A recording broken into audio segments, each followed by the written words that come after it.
for all the talk about what Democrats will do in the wake of the special counsel's public comments yesterday, we haven't heard a mouse. Well, you haven't heard anything from the Republicans. From the little we have heard, it seems like they're all singing from the same songbook. If you read the Mueller report, there were two questions, really just one asked. Was there collusion? The answer is no. Was there obstruction? The answer is no. Nothing's going to change that outcome. So the country needs to move forward. I know from a political basis why some people want to continue to do this, but I think the American public wants more from us. That's why we should move forward. Mueller was the final word for me on all criminal matters. And the special counsel's finding is clear. Case closed. Well, there's been one exception, Michigan Republican Congressman Justin Amash. On Tuesday, Amash, the only Republican to call for impeachment proceedings to begin even, shared this interesting nugget on where his Republican colleagues stand.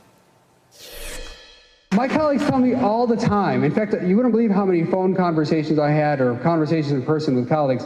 Justin, by the way, a lot of them think I'm right about the Mueller report, but they just won't say it. There are a lot of the Republicans. And what they'll say to me is, Justin, you know, going out publicly with that, you know the Democrats will never support you.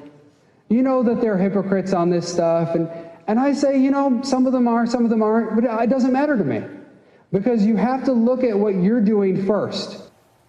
Well, Republicans for the Rule of Law, that's a conservative group created to defend the institutions of our republic, will run an ad on Fox and Friends tomorrow morning, that's next week rather, urging members of Congress to hold Trump accountable. In the ad, 3 former senior Republican officials from both Bush administrations and the Reagan administration make the case on Trump's obstruction and Republican inaction. Let's watch.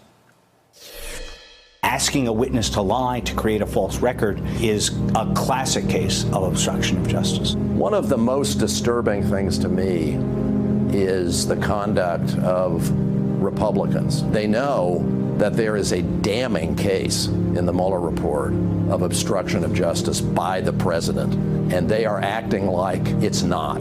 Conservatives are all about conserving history, conserving morality, conserving the country. If you really believe in those sorts of principles, now is the time to put your principles first. Well, that group also plans on hand-delivering the Mueller report with highlighted sections to Republicans in Congress. For more, I'm joined by Jeremy Bash, former chief of staff to the CIA and the Defense Department, and J.W. Verret, former Trump presidential transition staffer and associate professor at George Mason University School of Law.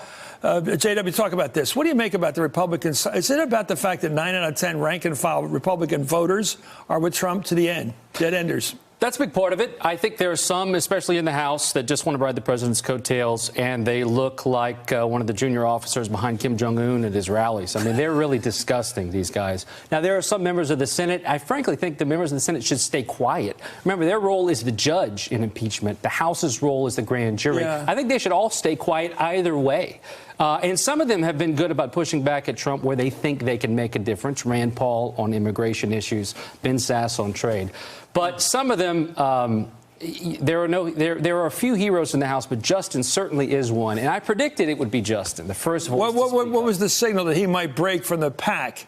Because he's always been a guy, a very libertarian Republican who cares about the rule of law. And I think that was Rand Paul's baseball card description, too.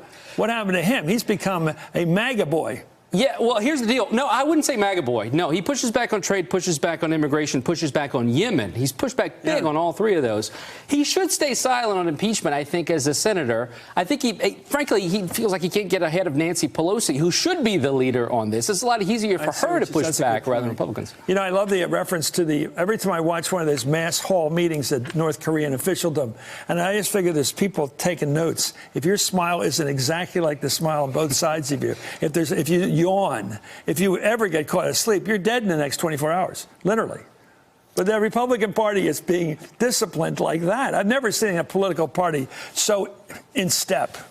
Well, not only are they in step, Chris, but they're also departing from their history. Ronald Reagan spoke of peace through strength. And even I'm old enough to remember when Republicans were tough on Russia, tough on the Soviet Union. The Reagan buildup in defense was really to counter the Soviet menace, as it was described. And here we have Republicans who are ostensibly tough on national security, and they're lining up behind a commander-in-chief who denigrates our military, denigrates our law enforcement, denigrates our intelligence, and sends love letters to Kim Jong-un and embraces Vladimir Putin. How is that republicanism? How is that peace through strength? Well, let's talk about the objective thing. It has nothing to do with whether Trump gets reelected or not. The one sure thing we have going for us, against us, is the Russians are coming again. They've learned what they can do. They've screwed us up in this 2 years of arguing about this. They've made this country more divisive than it's ever been over facts, what happened, what they did. And now everybody's worried about the fact that what they did already in Florida, screwed with 2 counties down there, according to the Republican, the new governor down there, DeSantis. If they start messing with our election counts, what happens? Well, we won't even know who the next president is because nobody knows. I wouldn't paint with too broad a brush here about all Republicans. Trump's rhetoric is disgusting. It's deplorable and it's treasonous, frankly. But I think Senate Republicans have been focused on this issue, have spoken out. You have a 20% increase in funding at DHS. Kirstjen Nielsen was on top of this issue and tried to get it to Trump. I think it was very difficult for her to do that. You weren't allowed to say Russia around him. Right, exactly. I think there are problems. I'm just saying don't always paint with the Trump brush for all Republicans, because I think there are people trying to do the right thing within the constraints that are there. Well, there's 330 million in this country, maybe 100 million Republicans. You know, when 1 or 2 say something, I'm not impressed. Anyway, when it comes to preventing a similar attack again in 2020, Senate Majority Leader Mitch McConnell has made it clear he is unlikely to allow the Senate to vote on any election-related legislation that would help protect the United States against further attacks. In fact, according to the Washington Post, when the Obama White House disclosed Russia's interference to Congress, McConnell was among the Republicans who didn't want to tell the public at all. According to the Washington Post, McConnell voiced skepticism that the underlying intelligence truly supported the White House claims. Jeremy? And I think there's something very insidious in sowing doubt about whether or not our election system is secure. Because what happens? People say, well, I'm not going to vote. I'm going to stay home. I'm not going to go to the polls. And fundamentally, I think McConnell's made a calculus that lower turnout elections are good for his political party, when we all know it's manifestly in the national interest to have higher turnout and higher participation. What do you make of some of these guys who were, we'll get to this later in the show, this president's sort of weird pathology about John McCain and his memory and his ghost, if you will, and his ship named after him. What is it about Lindsey Graham? Let me talk to him. I've always liked the guy for one reason. I've known him a long time. He seems amazingly willing to just play Trump's game. But here he is, probably not that long ago, one notable Republican made the very same case for impeachment. He did it about President Clinton, as Republicans, actually Democrats, were making today. Let's take a look at this montage of our friends at Meet the Press Daily. Let's watch.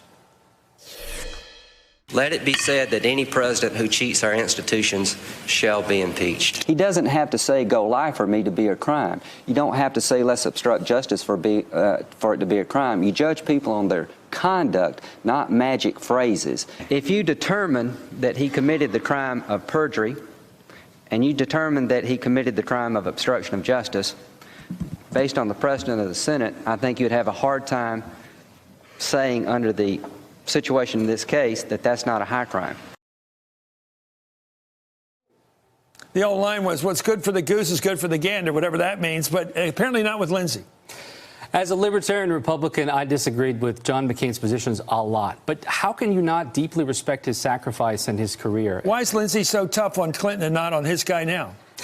I don't understand it, but here's another question I have for you. Why were Democrats not willing to stand up during the Clinton impeachment? Only 5 of them did. I think the answer, really, the truth of it, voters don't reward character as much as they should. Well said. Unfortunately, too well said. Thank you, Jeremy Bash. Thank you, J.W. Verrett. Hey there, I'm Chris Hayes from MSNBC. Thanks for watching MSNBC on YouTube. If you want to keep up to date with the videos we're putting out, you can click subscribe just below me or click over on this list to see lots of other great videos.